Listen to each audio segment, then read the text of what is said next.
subscribe to my channel, like this video. I just got home from watching Men in Black International, and ooh, I have a lot to say. Welcome to I'm Not a Movie Critic. I am Timmy Tomato. Remember, I'm not a movie critic. I just love movies. Hey, I'm doing a movie review. I might not be a movie critic, but you can't treat me that way. I think my dog thinks I'm an alien. I do have a big head. So I went into this movie thinking I would love it. I love all the old Men in Blacks. Will Smith really brought those movies to life.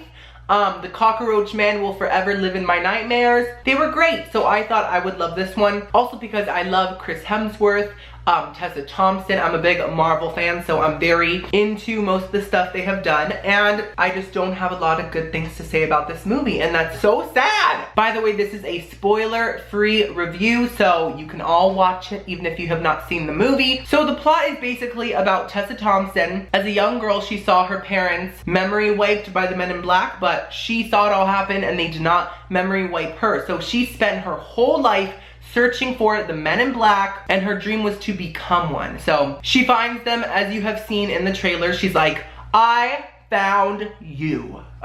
Yes, Tessa. Chris Hemsworth is this established Men in Black guy, and they get paired up and they go on this big mission together. That's basically the plot. My issue with the plot is that it does not go anywhere. The whole movie I was wondering to myself, at what point in this movie am I gonna get interested in this movie? I wanted to love it, but I just legit was not interested in what was happening. There was nothing driving the plot. There was no big climax to look forward to. They were just searching for an object, and that was it. And there were some action sequences in there that were okay. No big standout action sequences, honestly. And it was just truly uninteresting. It was almost like an episode of a show. That's kind of how it felt. It didn't feel like a real movie. If it was an episode of a show, it would have been good, but as a movie, girl, no. Now let's talk about the cast. So Tessa Thompson, she was truly the star of this movie. She did great with what she was given. The script was very lackluster.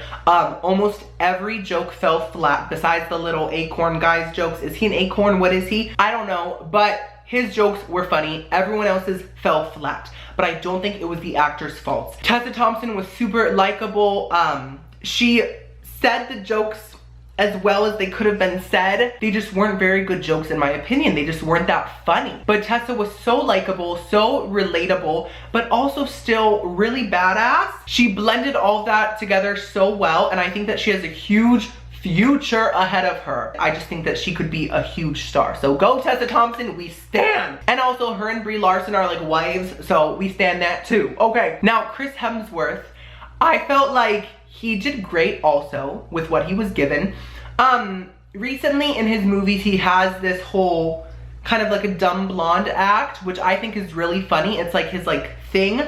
He like kind of acts like the kind of like, you know, the kind of dumb bro, and I think it works. But in this movie, I don't think it worked. I feel like the script and his comedic style did not match, so his usual dumb blonde type of jokes didn't really land in this movie that well, honestly. They were just kind of like, I think that's supposed to be funny, so I should giggle at it, but it wasn't that funny. So I'm like, I'm like half giggling. But we stan Chris Hemsworth, and I think that he did great with what he was given once again. Now, Emma Thompson, she was iconic and classy and sassy. She's always great. Liam Neeson was good. He's Liam Neeson. He sounds like Aslan from Narnia, because he is. He sounds like the dad from Taken, because he is. We've seen him in these kind of roles before. I'm not that shook or anything like that. He's great. He's Liam Neeson, whatever. Now, can I just talk about the little acorn guy? What is his name? They kept saying it, but it was a hard name to like remember.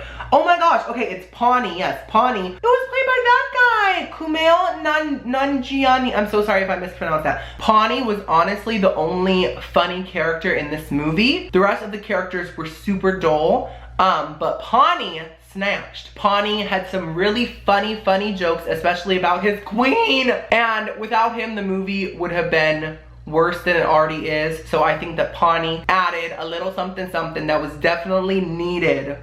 I would be here for a Pawnee spinoff. Men in Black 5 though, I don't think I will be here for it, to be honest, y'all. The special effects were not like insanely amazing, but I kind of like that because they felt kind of like the special effects from the old Men in Black movies. So it had that same kind of feel. The score was, like, I think almost the same as the old Men in Black movies, which I loved as well. And the intro and the font, that was all great. It was very reminiscent of the Will Smith movies, the iconic movies. But to be honest, those little reminiscing moments could not save this movie. It was so dull, and I truly feel like the fun was sucked out of this franchise. It was just so not fun, besides the little Pawnee guy.